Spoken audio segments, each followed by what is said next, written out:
আমরা এবার রোজাটা পেয়ে অত্যন্ত আশান্বিত হয়েছিলাম।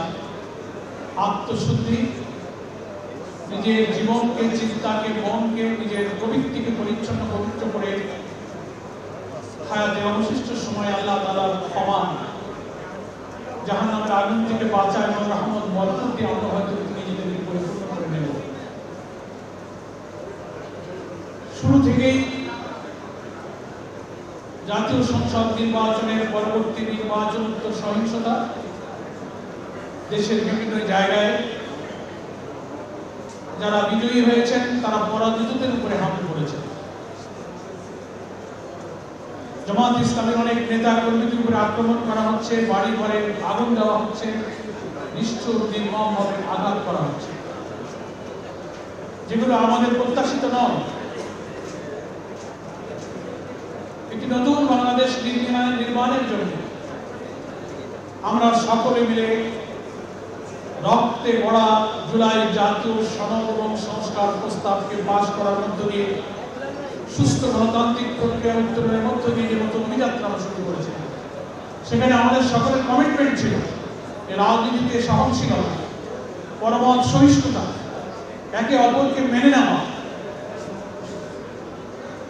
এটা হবে আমাদের রাজনীতির সংস্কৃতির একটা নতুন উদাহরণ। কিন্তু আফসোস এবং দুর্ভাগ্য, বিজয়ীরা যদি পরাজিতদের প্রতি সেই উদাহরণ রাখতে না পারেন, যেটা তাদের দেশ, জাতি, গণতন্ত্র, জনগণের প্রতি আশা আকাঙ্ক্ষা, যে আমরা সবাই মিলে, বিরোধী দল, সরকারি দল। আমাদের আমিরে জামাত বলেন, একটা সাইকেলে যেমন দুটো চাকা থাকে, একটা চাকাকে সাইকেল বলা যায় না, দুটো চাকাই সাইকেলটা চলে। সরকারি দল আর বিরোধী দল, ট্রেজারি বেঞ্চ এবং অপোজিশন, একটা সরকারের দুইটা চাকা থাকে।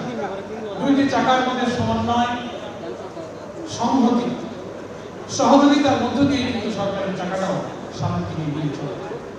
দুর্ভাগ্যজনকভাবে আমরা সেই উদাহরণ সরকারি দলের পক্ষ থেকে দেখতে পাচ্ছি। মামলা করা হচ্ছে, অভিযোগ করা হচ্ছে, কিন্তু থামছে না। আপনারা হয়তো লক্ষ্য করেছেন, গতকাল সেহরির সময় ইফতারির পরে চুয়াডাঙ্গা জেলার জীবননগর উপজেলা জামাত ইসলামী নেতা কর্মীদের উপরে নৃশংসভাবে হামলা করা হয়েছে। ইফতারির পর অনেকে ধারালো অস্ত্রের আঘাতে, অন্যান্য অস্ত্রের আঘাতে নির্মমভাবে তারা আহত হয়েছেন। তাদেরকে ঢাকায় আনা হয়েছিল। 4 জনকে গুরুতর আহত, একজন মধ্যরাতের শাহাদাতের পেয়ালা পান করে তিনি আল্লাহ তাআলার কাছে চলে গিয়েছিলেন আল্লাহর রাস্তায়।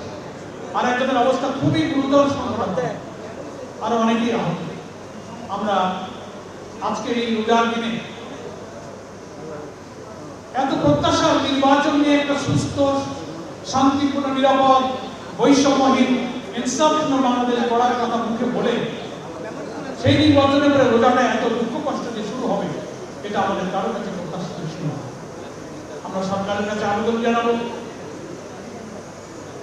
এই সব সহিংসতা বন্ধ করার জন্য প্রধান দায়িত্ব হচ্ছে সরকার।